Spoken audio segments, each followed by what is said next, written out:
ex-Soviet spy sits at a cafe in London with two former colleagues. As they discuss the weather and their families, one of the Russians slips a dose of polonium-210 into his companion's tea. 7 days later, all of his hair had fallen out. 12 days later, he was dead. It was almost the perfect murder. Now, is this a James Bond movie, or is this nonfiction? Sadly, back in 2006, this truly did occur. It was not until this month, however, that the UK released their ruling on the situation. I want to explain to you what this ruling implies about the Russian state and the entire world. I'll start with the full story of the murder because I think it's fascinating. As a precursor, this story is as told by Sir Robert Owen, the British judge who reviewed the murder. Alexander Litvinenko was the man who was murdered. He had been a harsh critic of the president of Russia, Vladimir Putin, ever since gaining asylum in the UK. Alexander had charged Putin with corruption, claiming his yacht was bought by the Russian state. And I can only imagine how Putin reacted to this, but Alexander also claimed he was a pedophile. Now we get back to our scene at a cafe in London. After consuming the polonium, Alexander heads home to his wife and son. 5 days later, he checks himself into the hospital with very unusual symptoms. The doctors tell him his white blood cell count is catastrophically low.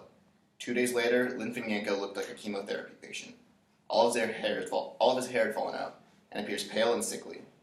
According to his wife, he did not leave his bed from that moment. At this point, medical professionals were baffled, although Alexander was beginning to get a picture of what had happened to him. According to witnesses, before he died, Alexander gave his account of the cafe meeting.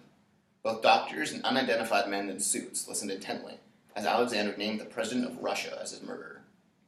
For years, Alexander's accusations were largely unheard. Eventually, Litvinenko's blood was tested for poison. However, instead of being sent to a standard lab, it was sent to the UK's nuclear weapons facility. While spectroscopy was being performed on the blood, nuclear scientists happened to look over. The data that was unclear to the health professional made total sense to the scientist. The peaks and valleys of the spectroscopy had made no sense to the health professional, but the nuclear scientist recognized it as the signature of polonium-210. This was huge and extremely unusual because polonium-210 is made in one facility in all of Russia. It is extremely radioactive and hard to make. Without state support, obtaining the material would be near impossible. In addition, Sir Robert Owen, the judge, could find no personal reason for Litvinenko's colleagues wanting to murder him. So, it was obvious to both me and the international community that Putin personally approved of Litvinenko's murder. This month, the United States Treasury officially deemed Putin corrupt, a charge that could lead to personal economic sanctions on the president. So what does all this say about the international community? Well, Russia's cooperation is key for overcoming obstacles like ISIS, global warming, and poverty. If the leader of Russia is willing to sexually assault children and murder people, how can we rely on him to solve the largest problems on Earth in an unselfish way?